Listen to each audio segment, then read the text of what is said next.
কোন পোস্টে তোমাদের কি শিক্ষাগত যোগ্যতা লাগবে। মাধ্যমিকে বাংলা সাবজেক্ট নেই, তারা কিন্তু আবগারি কনস্টেবল পরীক্ষার জন্য কিন্তু তারা যোগ্য নও। Hello friends, welcome to fourth সেডিগর 2.0। তো বন্ধুরা, তোমাদের জন্য আমি একটা খুবই গুরুত্বপূর্ণ আপডেট নিয়ে এসেছি।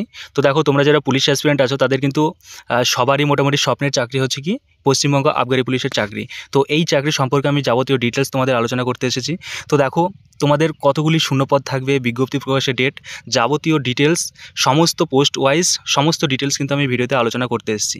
তো দেখো, তুমি ভিডিওটি কিন্তু অবশ্যই স্কিপ করবে না, তোমরা সকলেই কিন্তু ভিডিওটি শেষ পর্যন্ত দেখবে, না হলে তোমরা কিন্তু কোনো ধারণা পাবে না যে তোমাদের কবে ফর্ম ফিল আপ হবে, কত ভ্যাকান্সি থাকবে এবং শিক্ষাগত যোগ্যতা কোন পোস্টে কত কী লাগে, যাবতীয় ডিটেলস তোমরা কিন্তু বুঝতে পারবে না যদি তোমরা প্রথম থেকে শেষ পর্যন্ত কন্টিনিউয়াসলি ভিডিওটা না দেখো। তো তোমাদের সকলের কাছে রিকোয়েস্ট, তোমরা ভিডিওটি স্কিপ না করে একদম শেষ পর্যন্ত দেখো, ভিডিওটি খুব বেশি বড় হবে না। তো দেখো, ভিডিওতে তোমরা কি দেখতে পাবে সেটা একবার দেখে নাও। এক নম্বরে যেটা আছে মোট শূন্যপদ, তো তোমাদের মোট শূন্যপদ প্রায় 3000টি থাকবে। কোন পোস্টে কত কী থাকবে সেটা আমি ডিটেলস বলে দেবো। 2 নম্বরে যেটা দেখো যে বিজ্ঞপ্তি প্রকাশের ডেট, দেখো তোমাদের কোন মাস থেকে ফর্ম ফিল আপ হবে তার অফিসিয়াল ডেট আমি তোমাদের জানাবো। দেখো, তোমরা সকলেই জানো যে আমি এই চ্যানেলের মাধ্যমে কোনো ভুয়ো আপডেট কিন্তু তোমাদের দিয়ে থাকি না। আমি যে আপডেটগুলো দিই সেগুলো সবই হচ্ছে তোমার অফিসিয়ালভাবে খবর নিয়ে তারপরে দিই। কারণ তোমরা দেখবে যে আমি খুব কম ভিডিও আপলোড করি, আর যেটা আপলোড করি সেটা তোমাদের খুবই কার্যকরী ভিডিও। তো তারপর দেখো 3 নম্বরে বয়স সীমা, তো বয়স তোমাদের কত নেওয়া হবে কোন পোস্টে। অনেকেই বলছে যে জেনারেলের জন্য 18 থেকে 27, আবার কেউ বলছে যে 18 থেকে 30। তো তোমাদের আদেও কোনটা নেওয়া হবে সেই সম্পর্কে আমি আলোচনা করব। 4 নম্বরে যেটা দেখো যে নিয়োগ পদ্ধতি, তোমাদের কোন পোস্টে কীভাবে নিয়োগ করা হবে সেই যাবতীয় ডিটেলস আমি আলোচনা করব। 5 নম্বরে যেটা রয়েছে দেখো শিক্ষাগত যোগ্যতা, কোন পোস্টে দেখো কনস্টেবল আছে, এএসআই আছে এবং এসআই আছে, কোন পোস্টে কী শিক্ষাগত যোগ্যতা লাগবে সেই সম্পর্কে আলোচনা করে দেবো। তারপরে 6 নম্বরে যেটা দেখো শারীরিক যোগ্যতা, শারীরিক যোগ্যতা অর্থাৎ তোমাদের ফিজিক্যালি যে ফিটনেস সেটা কেমন কি লাগবে। কারণ তোমরা জানো যে পুলিশ রিক্রুটমেন্ট বোর্ড কিন্তু এটারও নিয়োগ করাবে, পুলিশ রিক্রুটমেন্ট বোর্ড কিন্তু ডব্লিউবিপিও নিয়োগ করায়, কিন্তু ডব্লিউবিপিতে তোমাদের হাইট অনুযায়ী কিন্তু র্যাশো মেনটেন করে কিন্তু তোমাদের ওয়েট নেওয়া হয় না, যেটা কিন্তু তোমাদের এক্সাইজ কনস্টেবল বা এএসআই বা এসআইয়ের ক্ষেত্রে কিন্তু সেটা মেনটেন করা হয়। তো সেই সম্পর্কে আমি যাবতীয় বলে দেবো। তারপর দেখো সবথেকে ইম্পর্ট্যান্ট যেটা, সেটা হচ্ছে 7 নম্বরে রয়েছে বাংলা নোটস তোমরা কোথায় পাবে। কারণ তোমরা জানো যে পশ্চিমবঙ্গ আবগারি পুলিশে যখন তোমরা প্রিলিমিনারি পরীক্ষা দেবে সেখানে কিন্তু 100 নম্বরের মধ্যে 50 নম্বর, সেখানে কিন্তু 50 নম্বর তোমাদের বাংলা থেকে কিন্তু প্রশ্ন আসবে, এবং বাকি 50 থেকে যেটা থাকবে সেটা হচ্ছে কী থাকবে সেটা আমি ভিডিওর মধ্যে বলে দিচ্ছি। এবং এমনকি এসআইতে বা এএসআইতে পরীক্ষা দেবে সেখানেও কিন্তু 20 নাম্বার করে কিন্তু তোমাদের বাংলা থাকবে। তো এই বাংলার নোটস তোমরা কোথায় পাবে। দেখো, বাংলা যদি তোমরা বই থেকে পড়তে যাও সেক্ষেত্রে কিন্তু তোমাদের প্রচুর পড়তে হবে। হ্যাঁ, কোনটা বাদ দিয়ে পড়বে বা কোনটা পড়বে সেটা কিন্তু অনেকেই তোমরা বুঝতে পারবে না। তো সেই জন্য আমি কোন চ্যাপ্টারগুলো পড়বে এবং তোমরা যদি বলো যে বাংলা নোটস দিতে, সেটাও আমি তৈরি করে দেবো। তো সেই যাবতীয় ডিটেলস আমি কিন্তু ভিডিওতে বলতে চলেছি, এবং ভিডিওটা আমি খুব ছোটোর মধ্যেই সারবো, তোমরা শেষ পর্যন্ত ভিডিওটি দেখো। তো বন্ধুরা দেখো, তোমাদের পশ্চিমবঙ্গ আবগারি পুলিশে কোন পোস্টগুলি থাকবে। দেখো, প্রথমে যেটা থাকবে সেটা হচ্ছে এক্সাইজ কনস্টেবল, তারপরে রয়েছে এক্সাইজ এএসআই অর্থাৎ অ্যাসিস্ট্যান্ট সাব ইন্সপেক্টর, তারপর যেটা রয়েছে এক্সাইজ এসআই অর্থাৎ এক্সাইজ সাব ইন্সপেক্টর। তো দেখো, তোমাদের বিজ্ঞপ্তি কবে বেরোতে পারে। দেখো, বিজ্ঞপ্তি প্রকাশের তারিখ হচ্ছে তোমাদের মার্চ এপ্রিল 2025। তো তোমরা জানো বন্ধুরা যে এক্সাইজ কনস্টেবলের ক্ষেত্রে মোটামুটি 5 থেকে 6 বছর পর কিন্তু ভ্যাকান্সিগুলো বেরোয়। কারণ প্রথমে যেটা বেরিয়েছিল এক্সাইজ কনস্টেবল ভ্যাকান্সি সেটা হচ্ছে 2013 সালে, তারপর কিন্তু 6 বছর পর 2019 সালে বেরিয়েছিল। সুতরাং আবার কিন্তু 6 বছর হয়ে গেল, অর্থাৎ তোমাদের 25 সালে কিন্তু, আর যেহেতু তোমাদের 26 সালে ভোট রয়েছে বিধানসভার, আর সেই জন্য কিন্তু তোমাদের 25 সালে অনেকগুলো রিক্রুটমেন্ট বেরোবে, তার মধ্যে কিন্তু এই এক্সাইজ কনস্টেবল এএসআই এবং এসআইও রয়েছে।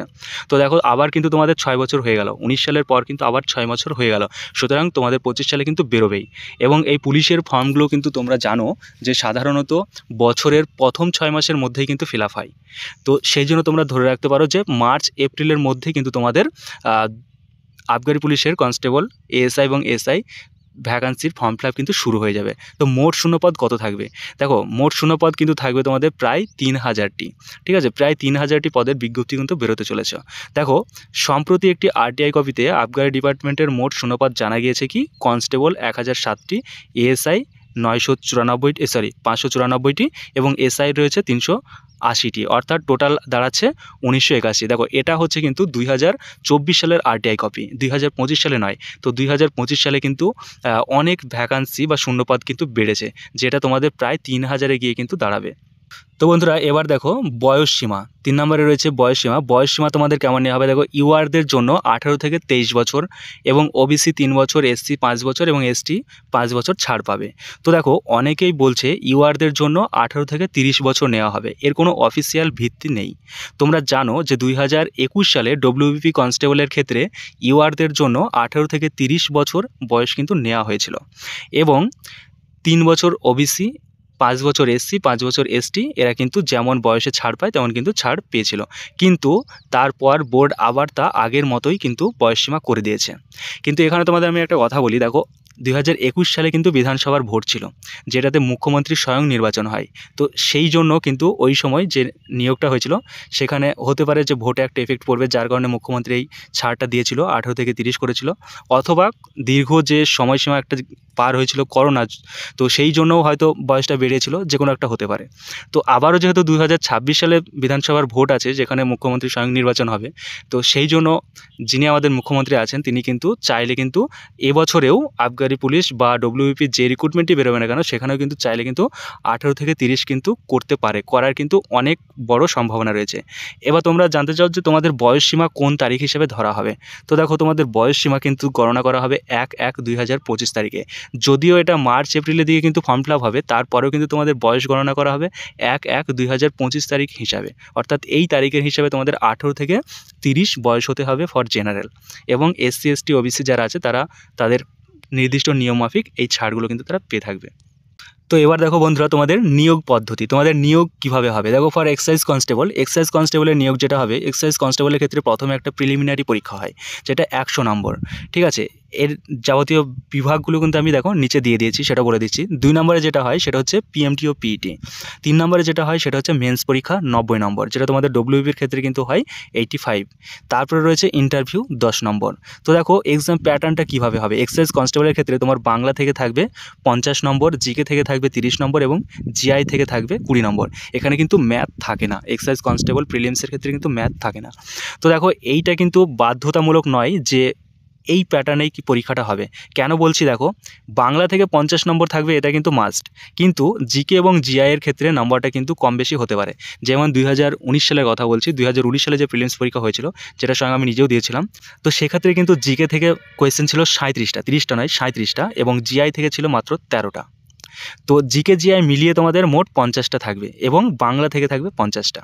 তো তারপর দেখো এক্সাইজ এসআই এবং এএসআই নিয়োগ প্রক্রিয়া। তো এক্সাইজ এসআই এএসআই এর ক্ষেত্রে ফার্স্টে যেটা হবে সেটা হচ্ছে প্রিলিমিনারি পরীক্ষা, যেখানে 100 নম্বরের যেখানে 100টা প্রশ্ন থাকবে এবং প্রত্যেকটা প্রশ্নের মান হবে 2, অর্থাৎ টোটাল 200 নম্বরের পরীক্ষা হবে। তারপর 2 নম্বরে যেটা হবে সেটা হচ্ছে পিইটি পিএমটি। 3 নম্বরে যেটা হবে সেটা হচ্ছে মেন্স পরীক্ষা। 4 নম্বরে যেটা হবে সেটা হচ্ছে ইন্টারভিউ। তো এক্সাম প্যাটার্ন কী হবে সেটা দেখে নাও। বাংলা থেকে থাকবে 20টি প্রশ্ন অর্থাৎ 40 নম্বর।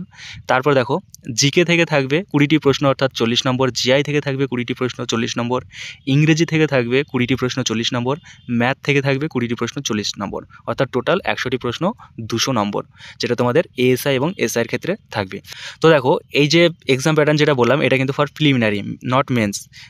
তো বন্ধুরা এবার দেখো শিক্ষাগত যোগ্যতা, কোন কোন পোস্টে তোমাদের কী কী শিক্ষাগত যোগ্যতা লাগবে। তো ফার্স্টে দেখো আবগারি কনস্টেবলের ক্ষেত্রে দেখো 10th pass with Bengali subject. দেখো তোমাদের আবগারি কনস্টেবলের ক্ষেত্রে কিন্তু তোমাদের মাধ্যমিক পাস হতে হবে, সেই সঙ্গে তোমাদের মাধ্যমিক কিন্তু বাংলা সাবজেক্ট থাকতে হবে। অনেকেই কিন্তু অন্যান্য বোর্ডে পড়াশোনা করেছো, যাদের কিন্তু মাধ্যমিকে বাংলা সাবজেক্ট নেই, তারা কিন্তু আবগারি কনস্টেবল পরীক্ষার জন্য কিন্তু তারা যোগ্য নও। তোমাদের আবগারি কনস্টেবল হতে গেলে কিন্তু অবশ্যই তোমাদের বাংলা সাবজেক্ট কিন্তু থাকতেই হবে মাধ্যমিকে। 2 নম্বরে যেটা দেখবে সেটা হচ্ছে আবগারি এএসআই।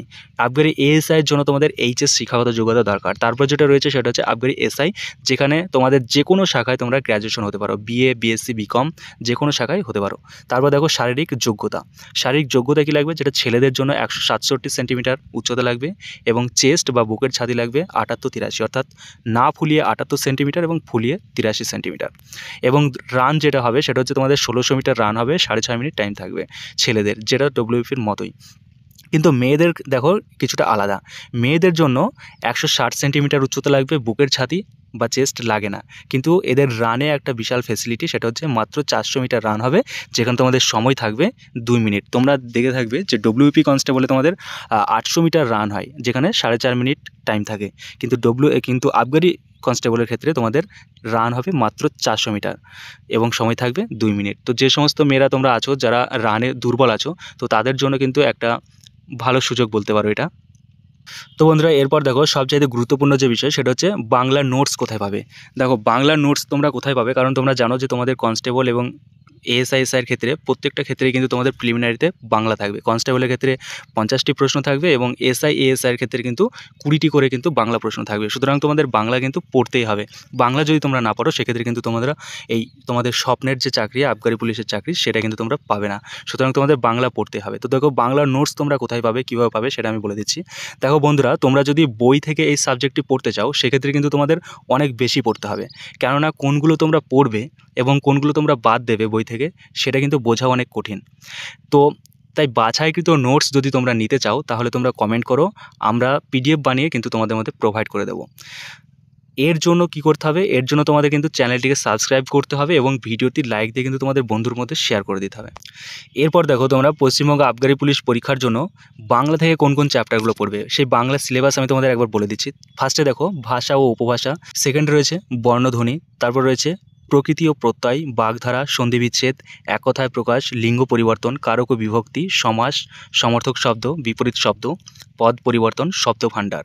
তারপর রয়েছে দেখো শুদ্ধ ও অশুদ্ধ বাক্য, বাংলা সাহিত্যের চরিত্র ও স্রষ্টা, বাংলা সাহিত্যের রচয়িতা, বাংলা সাহিত্যের নাম ও উপনাম। তারপর রয়েছে দেখো বাংলা সাহিত্যের ইতিহাস এবং সমুচ্চারিত ভিন্নার্থক শব্দ। তো বাংলা থেকে তোমরা যদি এই চ্যাপ্টারগুলো পড়ো, তাহলে কিন্তু তোমাদের জন্য কিন্তু এনাফ। এবার দেখো, সো বন্ধুরা, তোমাদের কিন্তু খুব বেশি সময় কিন্তু তোমাদের হাতে নেই। তোমাদের মার্চ এপ্রিলের মধ্যেই কিন্তু তোমাদের ফর্ম ফিল আপ হয়ে যাবে, এবং যেহেতু এই 26-এ তোমাদের বিধানসভা ভোট রয়েছে, সেহেতু তার আগে এই রিক্রুটমেন্টটা পুরোটা কমপ্লিট করতে না পারলেও কিন্তু তোমাদের যতটা পারবে কিন্তু রিক্রুটমেন্টটা এগিয়ে রাখার চেষ্টা করবে, কারণ ভোট কিন্তু খুব বড় একটা ফ্যাক্ট, যার কারণে রিক্রুটমেন্টগুলো কিন্তু তোমাদের খুবই ফাস্ট হবে।